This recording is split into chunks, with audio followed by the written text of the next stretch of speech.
नमस्कार दोस्तों। आज पूरे भारत में लोग परेशान हैं। सिलेंडर 913 रुपये का है और प्लास्टिक की चीज़ों में 20 से 25% की वृद्धि हुई है। पेट्रोल डीजल पर भी गहरा संकट मंडरा रहा है। एएनआई की रिपोर्ट्स के मुताबिक भारत के पास सिर्फ 20 से 25 दिनों तक का ही डीजल है। एक्स पर हजारों ट्वीट्स पड़े हैं जिनमें महंगाई आसमान छू रही है और इसकी वजह है ईरान और इजराइल के बीच जो चल रहा युद्ध, जिससे स्टेट ऑफ हॉर्मुज़ ब्लॉक हो गया है, जिससे भारत का 80 से 90% तेल इसी रास्ते से इंपोर्ट होता है। दोस्तों, आज हम सिर्फ समस्या पर ही बात नहीं करेंगे, बल्कि बाइबल के नज़रिए से देखेंगे कि ऐसे संकट के समय में मसीह लोगों के लिए बाइबल का वचन क्या कहता है। क्योंकि यीशु ने कहा है, इन बातों से तुम्हें डर तो लगेगा पर तुम्हारा दिल ना घबराए। तो दोस्तों, आइए हम देखते हैं कि मार्च 2026 में क्या क्या हुआ। 7 मार्च को घरेलू एलपीजी सिलेंडर 60 रुपये बढ़ा और दिल्ली में अब सिलेंडर 913 रुपये का, और मुंबई में 912, कोलकाता में 939, और यहीं तक नहीं, कॉमर्शियल सिलेंडर पर भी 114 रुपये की बढ़ोतरी हुई है। वजह ईरान युद्ध से एलपीजी और एलएनजी सप्लाई डिस्टर्ब हुई है, जिससे ग्लोबल प्राइस में एक उछाल। पेट्रोल डीजल की कीमतें अभी तो स्थिर हैं, लेकिन अगर क्रूड ऑयल $90 से $100 प्रति बैरल के ऊपर पहुंचा तो पेट्रोल डीजल के महंगे होने के चांस बहुत ज़्यादा हैं। अगर बात करें प्लास्टिक की चीज़ों की, जैसे बैग, बोतलें, पॉलीथीन्स, तो ये सब महंगी हो रही हैं क्योंकि ये सब पेट्रोकेमिकल से बनती हैं जो कि क्रूड ऑयल से निकलता है, और इसी की वजह से कई सारी प्लास्टिक फैक्ट्रियों पर ताला लग गया है और इनका बुरा असर पड़ा है। और ये कोई आंकड़े नहीं हैं, ये आम आदमी की जेब पर एक वार है।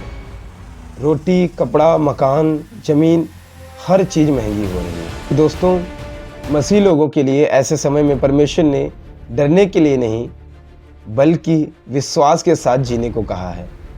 बाइबल के मत्ती 6 के 25 और 34 में लिखा है, इसलिए मैं तुमसे कहता हूँ कि अपने प्राण के लिए यह चिंता ना करना कि हम क्या खाएंगे, क्या पिएंगे, क्योंकि तुम्हारा स्वर्गीय पिता जानता है कि तुम्हें इन सब चीज़ों की ज़रूरत है।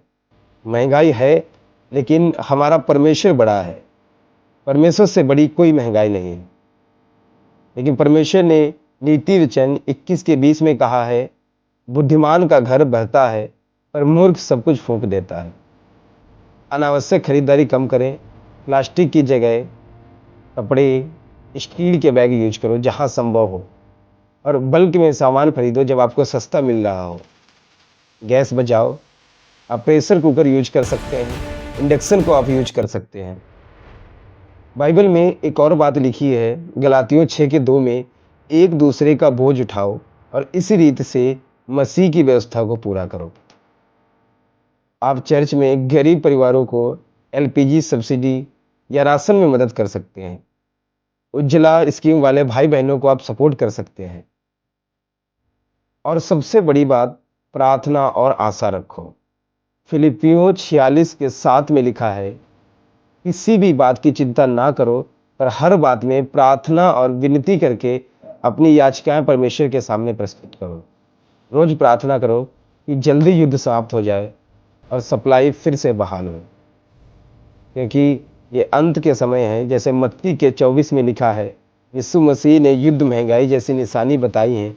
ये सब अंत के संकेत हैं। इसलिए और ज़्यादा यीशु के पास आओ और दूसरे लोगों को सुसमाचार सुनाओ।